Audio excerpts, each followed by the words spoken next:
warahmatullahi wabarakatuh. Bertemu lagi bersama saya Ibu Susi dalam pembelajaran Bahasa Indonesia. Pada hari ini kita akan belajar mengenai anekdot. Sebelum kita ke pembelajaran, bolehkah Ibu untuk bercerita dulu?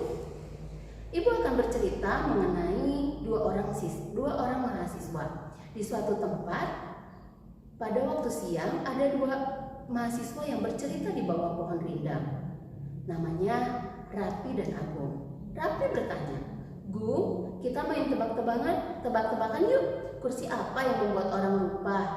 Agung menjawab, "Kursi goyang. Orang yang duduk di kursi goyang akan mengantuk dan tertidur. Saat tidur, orang akan lupa." Rapi menjawab, "Meski lucu, tapi jawabannya salah." Agung berpikir kembali, apa ya? Kursi apa ya? Rapi menjawab lagi. Jawabannya adalah kursi DPR. Rapi menjawab, "Jelaslah, coba kalau ingat. Sebelum duduk di kursi DPR, banyak caleg yang berjanji macam-macam agar masyarakat memilih mereka. Tetapi setelah merasakan kursi DPR, sekejap mereka lupa. Hilang ingatan akan janji-janji mereka." Nah, itu cerita dari Ibu ya. Nah, yang Ibu ceritakan itu adalah bentuk dari anekdot. Lalu, anekdot itu apa sih? Yuk, anekdot adalah cerita singkat yang menarik karena lucu dan mengesankan. Biasanya mengenai orang-orang penting, orang-orang terkenal berdasarkan kejadian yang sebenarnya. Nah, itu anekdot ya. Nah, yuk kita ke ciri-ciri anekdot. Adapun ciri-ciri anekdot, yang pertama, biasanya anekdot menceritakan orang-orang penting, seperti tadi DPR atau yang lainnya. Yang kedua, memiliki tujuan tertentu. Ada tujuan ya di balik ceritanya. Yang ketiga adalah bentuknya adalah sindiran. Tadi mungkin kalian mendengar sindirannya ke siapa ya? Nah, selanjutnya ciri anekdot yang lain adalah kisahnya menyerupai dongeng karena memang bentuknya narasi. Selanjutnya adalah mengandung humor, bisa membuat tertawa kita kan? Nah, selanjutnya cerita ini terhubung, umum, dan realistis. Nah, itu ciri-ciri. Nah, selanjutnya kita ke membandingkan anekdot dengan humor. Nah, membandingkan anekdot dengan humor, mungkin kalian tahu humor itu seperti apa. Humor adalah cerita yang membuat kita tertawa atau menggeliti, tetapi tidak memiliki unsur tujuan yang lain selain menghibur, berbeda dengan anekdot yang tadi kita jelaskan. Yuk, ada beberapa perbedaan antara anekdot dengan humor. Kita bisa lihat dari beberapa sisi. Yang pertama yaitu dari sumber ide. Kalau humor, ide cerita yang ditampilkan pada humor tersebut hanyalah sebuah cerita atau rekaan. Kalau anekdot, itu ceritanya adalah idenya diambil dari anekdot berupa cerita nyata. Jadi bentuknya kenyataan ya, walaupun ada beberapa yang diubah. Salah satunya mungkin latarnya, settingnya, atau tokohnya.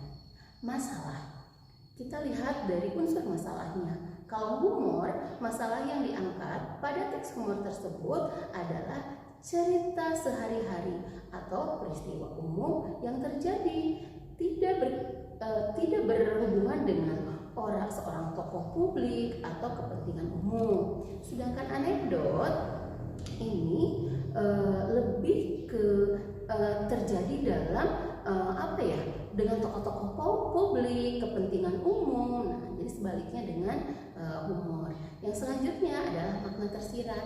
Kita tahu sendiri, tadi sudah Ibu katakan bahwa humor itu tidak memiliki makna tersirat, hanya membuat kita tertawa saja. Sedangkan anekdot mengandung makna tersirat.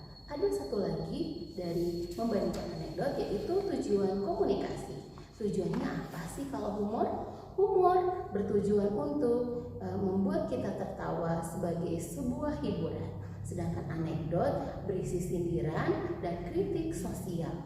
Jadi bisa beda ya antara humor dengan anekdot. Oke, selanjutnya kita ke struktur teks anekdot. Struktur teks anekdot itu ada 5. Yang pertama yang kita sebut dengan abstraksi. Yang selanjutnya orientasi. Yang ketiga krisis. Yang keempat reaksi. Dan yang terakhir adalah koda. Yuk kita jelaskan satu-satu ya. Abstraksi ini adalah pendahuluan yang menyatakan latar belakang atau gambaran umum dari isi teks. Biasanya ini ada di paragraf pertama ya kalau abstraksi. Selanjutnya ada orientasi.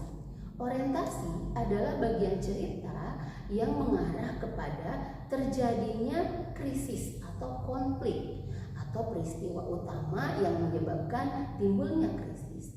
Jadi ini belum masalah ya, masih menuju ke adanya masalah.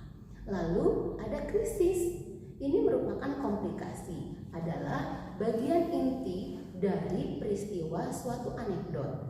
Ingat, karena ini adalah sebuah inti, maka unsur dari anekdot terkandung banyak sekali di komplikasi. Salah satunya adalah mengkritik. Mengkritik ada di krisis. Yang keempat ada reaksi.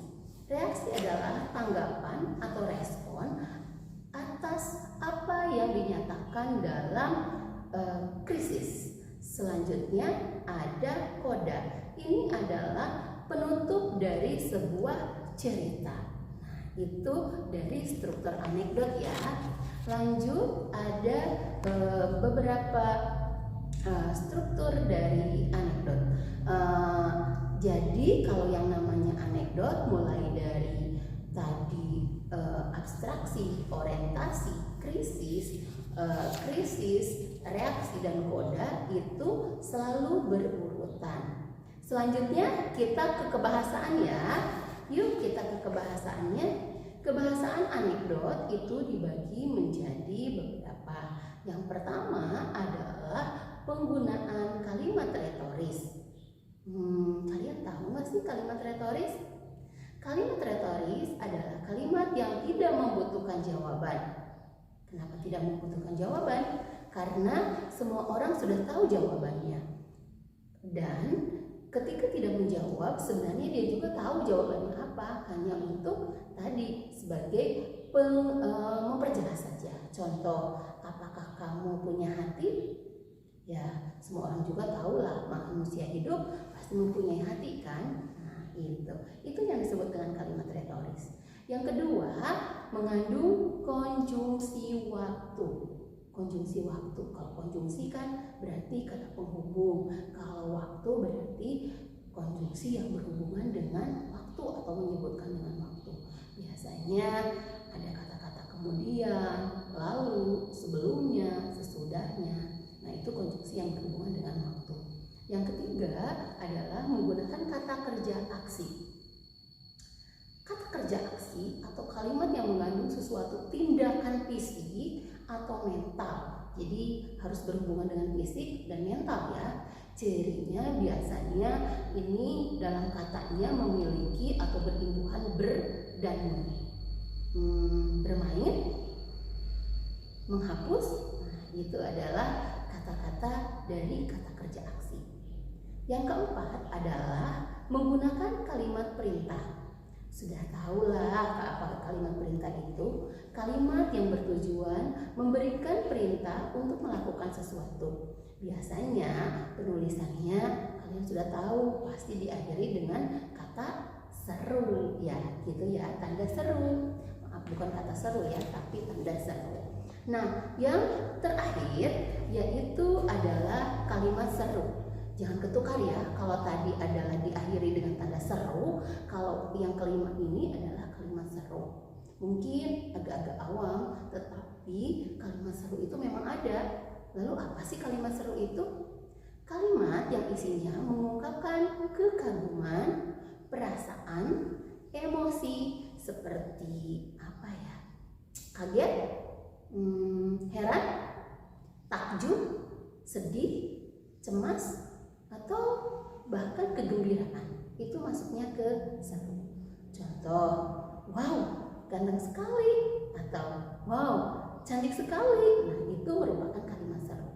Nah, kalimat seru di beberapa kalimat ada yang menggunakan atau diawali dengan wah, nah, duh, ah, duh, sakit sekali. Mungkin itu juga termasuk kalimat seru ya. Atau wah, pemandangan hari ini enak sekali atau bagus sekali. Nah, itu berarti merupakan kalimat seru. Kalau kalian melihat opa-opa Korea mungkin wow, ganteng sekali. Nah, itu juga termasuk kalimat seru. Oke, anak-anak, hari ini kita sudah belajar mengenai anekdot, mulai dari pengertian sampai ke tadi kebahasaan teks anekdot. Gitu ya. Ketemu lagi bersama Ibu dalam materi yang lain.